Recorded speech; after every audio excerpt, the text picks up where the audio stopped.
Please direct your attention to the screen for the first video introducing the people, the Rohingya people.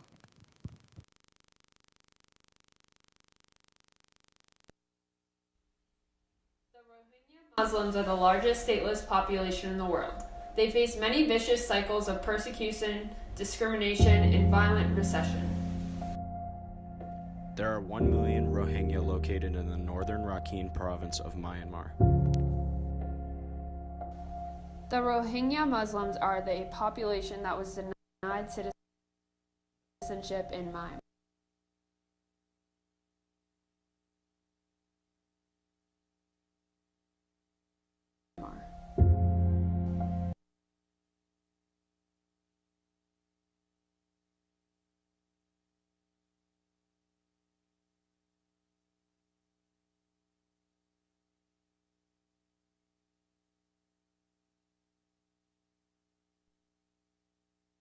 They face many vicious cycles of persecution, discrimination, and violent repression.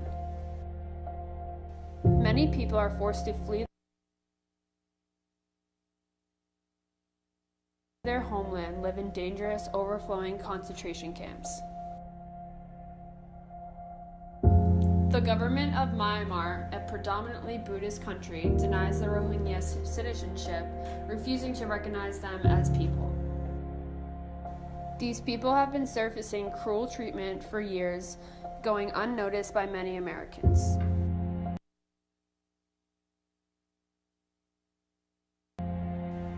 At least 6,700 were killed within a month, including 730 under the age of 5.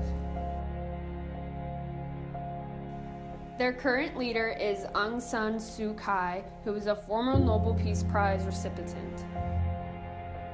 They were located in Myanmar until they were forced out of their homes into the nearby country, Bangladesh.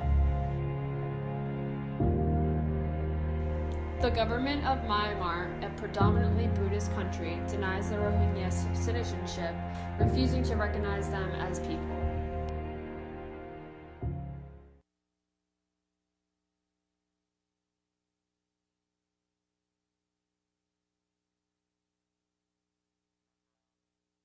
Now we will be hearing from a few students arguing their strong points for why the Rohingya Muslim crisis is in fact a genocide. According to the United Nations, a genocide is considered any of the following acts committed with intent to destroy in whole or in part a national, ethnical, racial, or religious group. We will be talking about 3 of the 5 points that qualify this crisis to be a genocide. The first action that qualifies the Rohingya Muslim crisis to be a genocide is killing members of a particular group. The Buddhist monks have always promised peace in nonviolent ways. However, many Buddhists have specifically gone against the Muslims because they feel they do not belong in the country. More than 6,700 Rohingya Muslims, that include at least 730 children under the age of 5, have been brutally killed. Most of the killings were in the first month of the crackdown that started in August in the Myanmar northern Rakhine state. These actions clearly qualified the Muslim crisis to be called a genocide because of the innocent people being killed. Another couple of actions that make this seem like a genocide are the burning of villages and abuse to women and young girls. Causing serious bodily or mental harm to members of the group is exactly what the Myanmar military is doing to the Rohingya Muslims. Burning down the places they live in and the places they make memories can cause some serious mental harm to these people. The destruction of their homes forces them to flee with almost nothing. The only thing they can do about something that is completely out of their control is leave and try to find a safe space to stay until they are no longer targeted. Along with the attacks on villages and Rohingya citizens, women and young girls are being taken advantage of simply because they are women, and it lets the Myanmar military have another declaration of power. Being taken advantage of can be very emotionally and physically harmful to these women. No one knows what kind of STIs can be transmitted through assault. With no way of knowing what could potentially happen to them, it's harmful to not only the women but the entire population of the Rohingya Muslims. The third action that gives an act of mass violence genocide status is by deliberately inflicting on the group conditions of life calculated to bring about its physical destruction in whole or in part. The Myanmar military has undoubtedly caused such a state by their destruction of Rohingya Muslim villages, which strips them of their homes and belongings and forces them to flee with little supplies, leading many to die. Since August of 2017, more than 288 villages have been partially or even completely burned down. Even for those who survived the destruction of their villages, it is still difficult, as if the refugees even make it to the refugee camps in Bangladesh, the camps are very low in supplies and disease runs rampant. By burning the homes of the Rohingya Muslims, the Myanmar military is forcing them into a state where many of their people are likely to die, fitting the definition of a genocide to the T. With the Rohingya Muslims crisis fitting not just one, but 3 different ways in which an act of mass violence can be legally considered a genocide, there's little doubt to be had as to the severity of the situation at hand.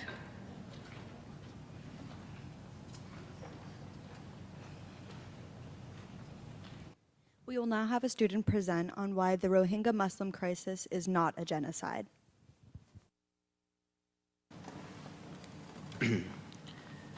The Rohingya are an ethnic group, the majority of whom are Muslim, who have lived for centuries in Buddhist Myanmar. The Rohingya have been exiled from their original dwelling, which was then destroyed, and many have been executed only because of their title.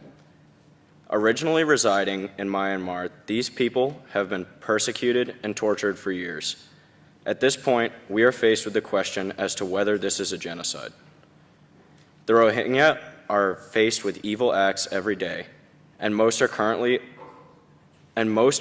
standing by questioning technical terms instead of acting and providing assistance. The UN, along with many other countries, have labeled the Myanmar government as committing genocidal acts, but are yet to actually assist the Rohingya. The definition of genocide is the deliberate killing of a large group of people, especially those of a particular ethnic group or nation. But again, why is the world so strictly caught on definitions when we should be attempting to find solutions and then applying them to the country?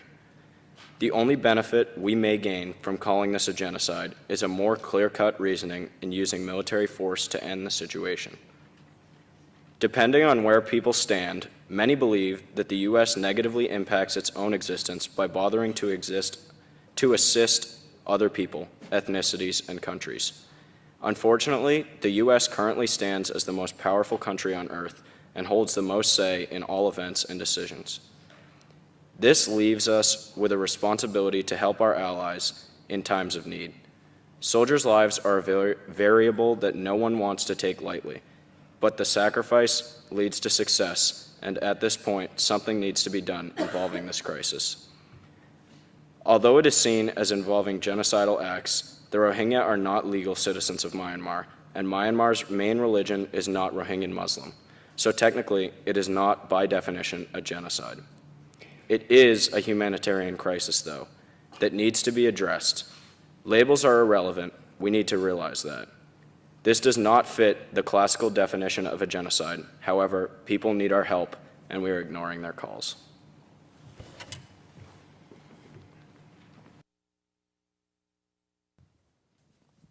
Special evidence will now be presented both for and against the ruling as a genocide in the form of a video with commentary. Please direct your attention to the screen.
of one Rohingya Muslim woman.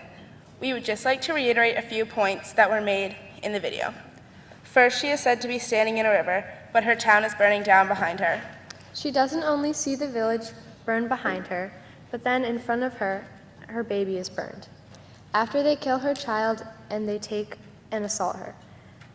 Many survivors also share that they saw the government doing heinous things to many other Rohingya Muslims to kill them off.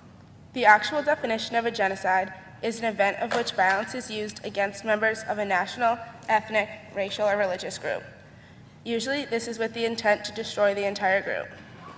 Although 1.1 million Rohingya Muslims live in Myanmar, they are not considered to be one of the country's 135 ethnic groups.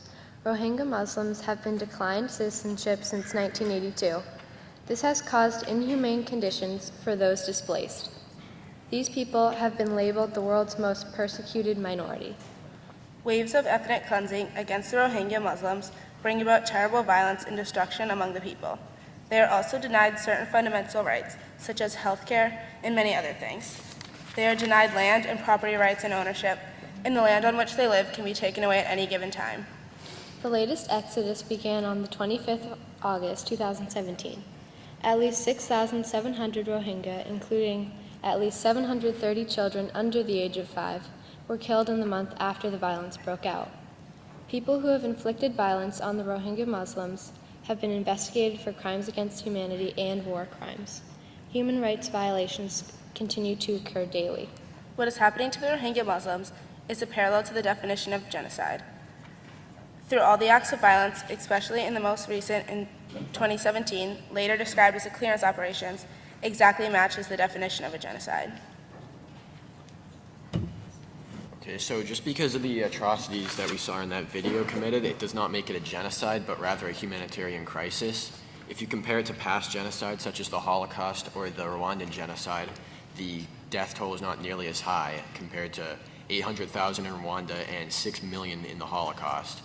It should more be compared to things like South Sudan and Afghanistan, where over 2 million people have fled each of those countries.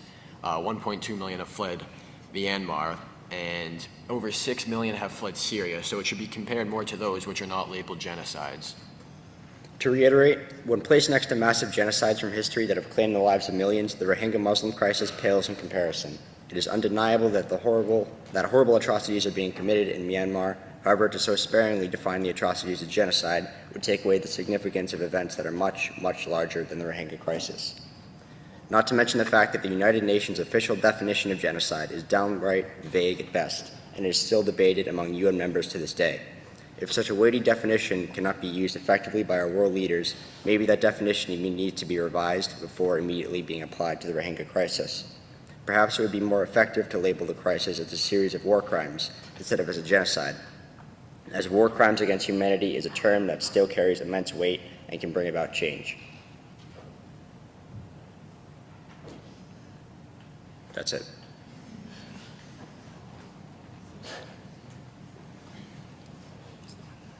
A groups are currently working in and around these areas, and now students will present of the specific A groups working and what they're doing.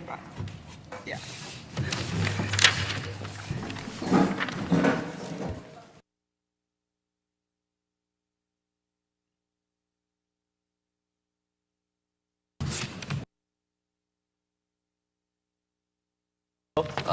I'm here from Doctors Without Borders, and I'm here to talk to you about how my organization is providing medical care for the Rohingya that are currently located in Bangladesh. And our emergency director, Kate Nolan, is concerned about the fresh emergencies within the current emergency we have in Bangladesh.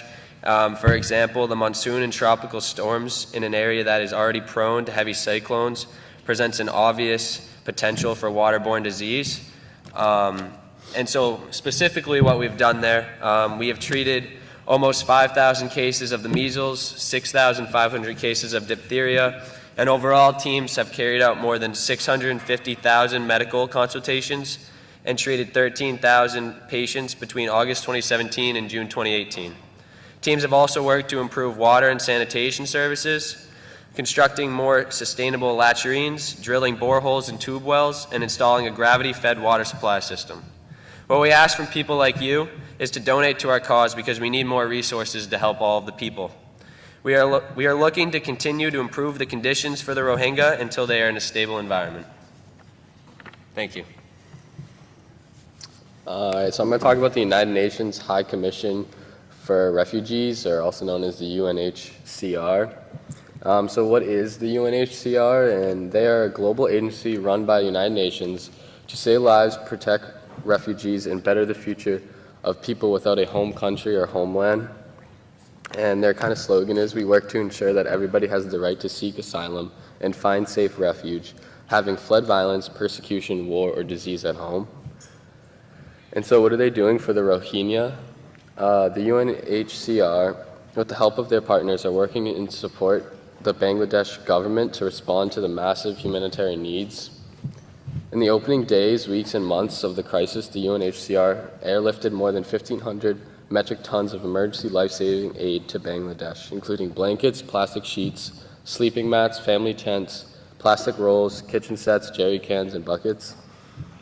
And so how can you help?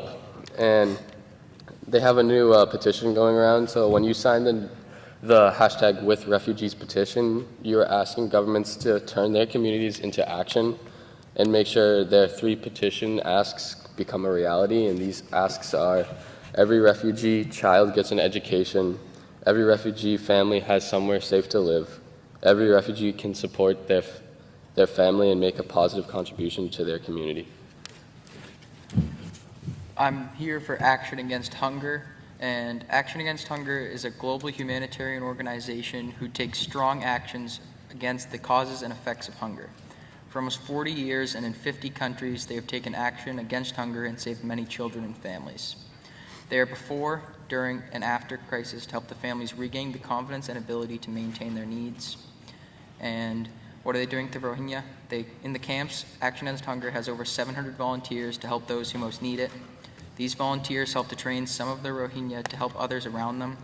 And of over the 900,000 refugees, only 1,000 of these are trained well enough to assist others. They also provide the people with mental health professionals who know how to deal with the daily stress these people are impacted by.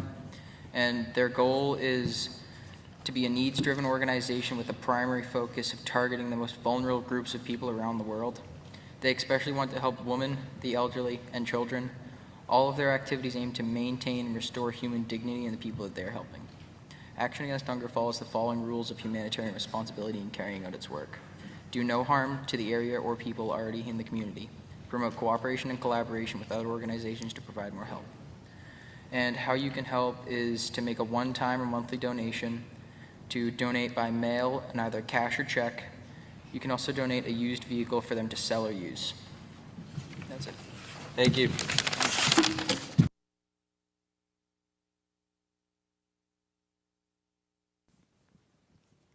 We will now hear questions to lawyers from the UN Secretary General.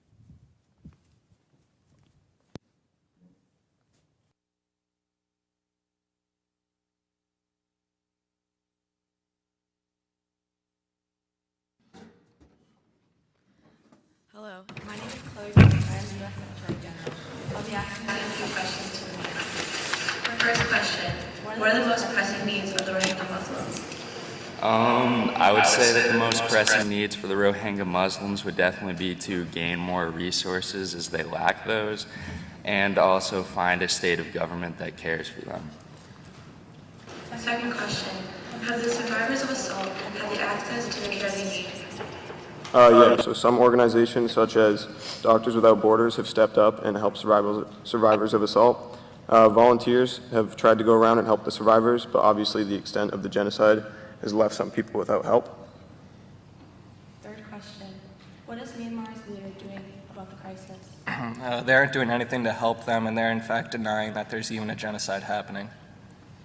Fourth question: what has the UN or the other nations done to help? The UN and various private organizations have donated money to help with the crisis. The UN has also provided the Rohingya with aid such as food, water, clothes, etc. Shelter has also been provided to the refugees. Although not enough, the UN is making efforts to help. Final question: why aren't people helping as much as they should? People are not helping to their full potential because despite recent investigation on whether it is a genocide or not, there has yet to be anything done to resolve or eliminate the Rohingya Muslim crisis.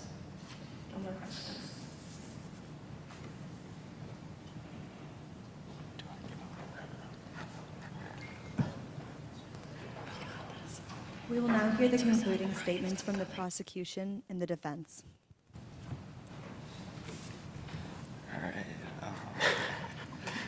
In just 1 month, there were 6,700 Rohingya Muslims killed. Out of those 6,700 people, at least 730 of them were children under the age of 5.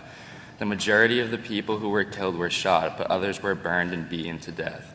The ways that some of the Rohingya were killed is brutal, and according to The Guardian, we heard reports of entire families who perished after they were locked inside their homes while they were set alight. It is clear that the state of Myanmar views the Rohingya Muslims as a minority, but the way that they are killed is brutal and uncalled for. Not only are the amount of casualties uncalled for, but the way that they go about doing so is just crazy. This killing and unfair torture aimed towards the Muslims is a horrible situation that clearly supports this being a genocide. A genocide is defined as the deliberate killing of a large group of people, especially those of a particular ethnic group or nation, which clearly relates to this situation with the Rohingya Muslims supporting the idea that they are most certainly a part of a genocide. So according to the Convention on the Prevention and Punishment of the Crime of Genocide, in order for something to be considered a genocide, it has to follow at least one of the 5 acts described. The second act stated in the Convention is causing serious bodily or mental harm to members of a group. There is factual evidence of Myanmar officials physically and mentally harming Rohingya people. In a New York Times article, multiple people shared their stories of pain and suffering within the recent years. One man spoke about the attacks on his village. He was locked in a dungeon where they burned his legs and shoved needles in his fingertips. Another Rohingya person told her heartbreaking story of being taken advantage of and being forced to watch her husband get murdered in front of her eyes. It is easy to skew a definition when there is little evidence to support it, but in this case, there is an overwhelming number of stories and evidence coming from the Rohingya people. The physical scars and desperation that is clearly expressed by the Rohingya people should be evidence enough to be able to define this as a genocide.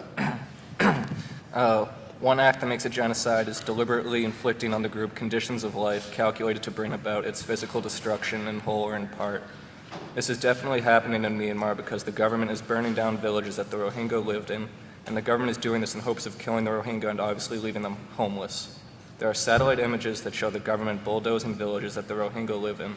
The images show at least 28 villages burned down in a 50-kilometer radius. One displaced Rohingya woman said she recently visited her former home in Myanmar and was shocked by what she saw. Most houses had been torched last year, but now everything is gone. Not even the trees are left.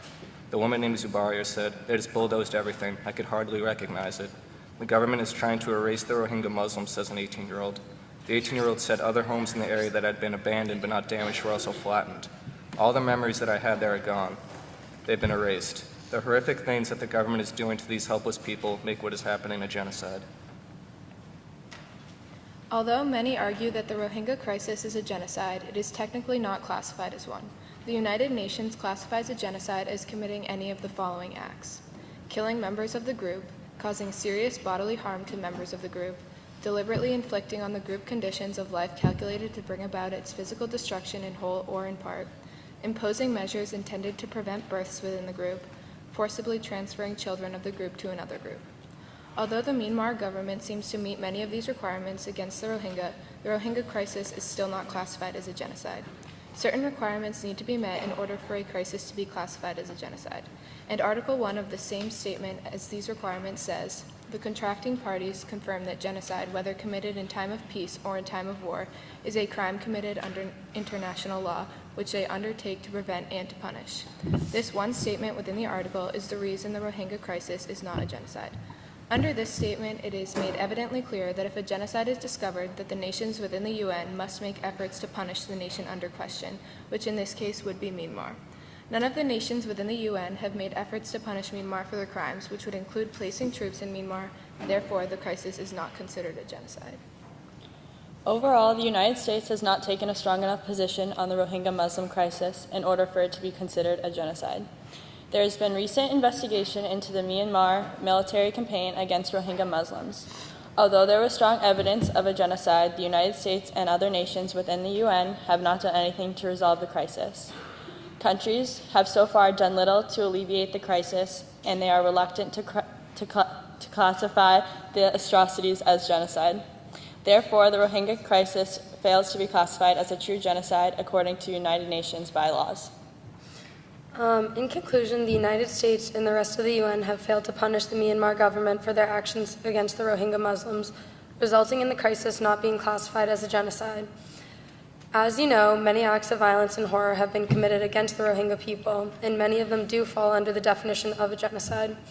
However, because the United States and the UN have failed to implement themselves with Myanmar and begin to make changes, this crisis is ultimately not considered a genocide.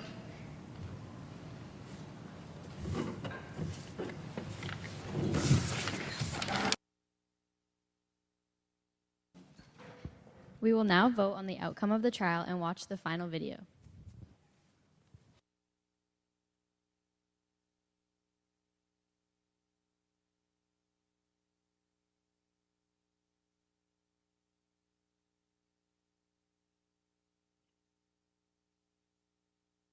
So the first option you can vote for if the Rohingya Muslims are facing genocide or not is option 1 is yes, there appears to be a genocide of the Rohingya Muslims in the country of Myanmar. Innocent people are being murdered and forced to live in filthy, unsanitary conditions. Thousands have died during this crisis, and the government refuses to acknowledge the violence and destruction of their own people. Therefore, we as Americans must take this case to the International Criminal Court and to discuss the action of the people involved in plead genocide of the Rohingya Muslims. The second option is that there appears to be an ethnic cleansing, but not to the extent of a full genocide. The media has lacked coverage on this event, leading many people to doubt the seriousness of what is happening in Myanmar. Consequently, there is a possibility of a genocide occurring, but at this point in time, there is not enough information to confirm anything. The third option is no, there does not appear to be a genocide of the Rohingya Muslims in the country of Myanmar. Although there has been violence towards this ethnic group, it is more focused on ethnic cleansing. Most violence is due to outbursts or breaking of laws of its people. The government believes they have illegally settled into the country, therefore the government needs to take action.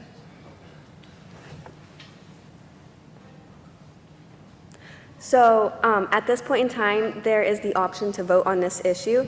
Please feel free to use one of the laptops being distributed or your phone to follow the link provided above.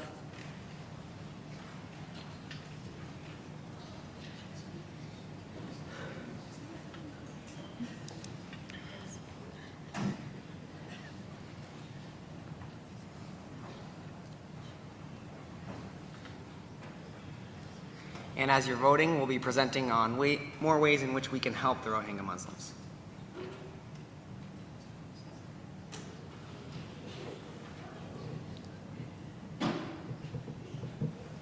All right, so how can we help the Rohingya Muslims?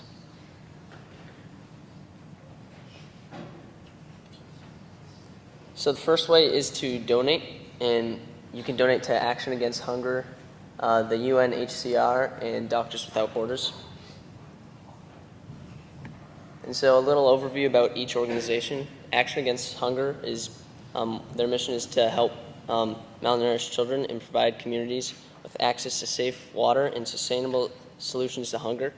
And then the UNHCR, what they do is they protect refugees, forcibly displaced communities, and stateless people, and assists in their voluntary repatriation, local integration, or resettlement to countries and people in need. And then Doctors Without Borders is a France organization, and what they do is they dedicate themselves to provide life-saving medical humanitarian care, and they speak out about what they see throughout the world.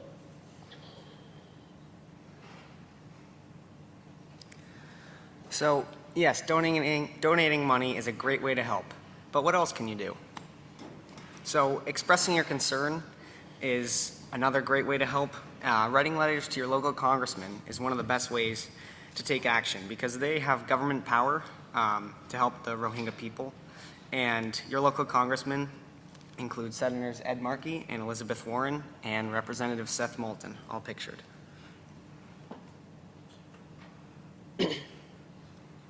So how else can you help in your everyday life? It's very simple. You just have to spread the word. So go home, tell your friends, tell your family, and spread the word around and get the word around to other people. So now you know 3 great ways to help the Rohingya Muslims. But where and how can you specifically take action?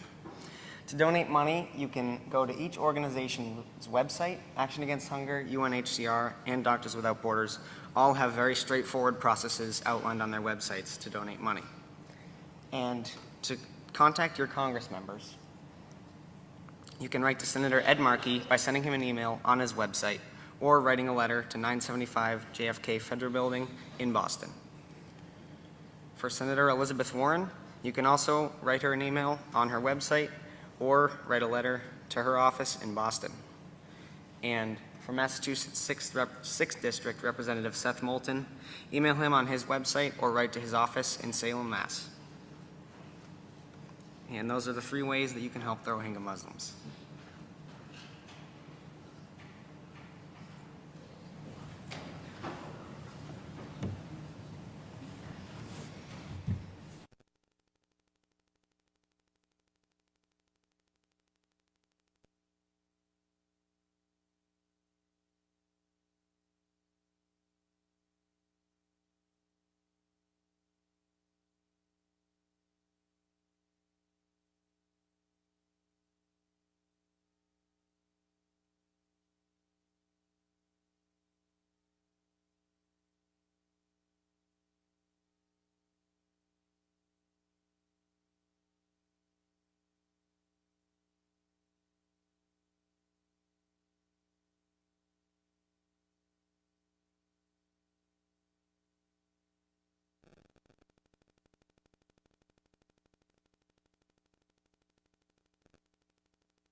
Oh my god, this is unique. Nice view of the podium, Tyler. I want to reset the camera so it doesn't shut off.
I think so.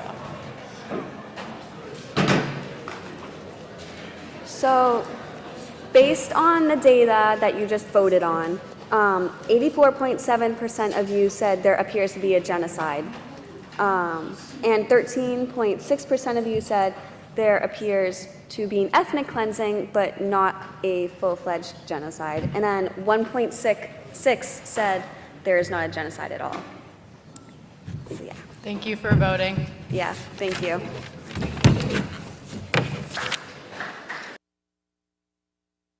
We would like to thank you for coming and participating today and for giving your attention. And now we will look to what the Rohingya future looks like. As today we have been looking at what has been currently happening to them, but there is the question of what will happen to these people in the future. Thank you for coming to this trial today. We hope that this experience has opened your eyes to the current global issues that have been otherwise overlooked by the media and the Western Hemisphere. The issue that you have heard about today is the Rohingya Muslim crisis. These innocent people are being persecuted every day in Myanmar. Because of this, they are fleeing to Bangladesh. In Myanmar, they are being forced out of their homes. Their villages are being burnt to the ground. Many of them are being massacred, tortured, and raped. So to survive in camps, they illegally trade products between each other in attempts to make extra money to support their families. These camps are susceptible to monsoons and terrible sanitary conditions, as there are too many refugees in the small camps. In response to these terrible conditions in Myanmar and the refugee camps in Bangladesh, the Western Hemisphere, especially the US, have done nothing to help these people. They say that the actions of the Burmese government are deplorable. However, they do not have any plan of action to help the Rohingya. A plan that Bangladesh and Myanmar are agreeing on is to send back all the Rohingya refugees back to Myanmar, where an unknown future awaits them. Unless international communities lend their support to Rohingya Muslims, these people have no hope and will face further persecution.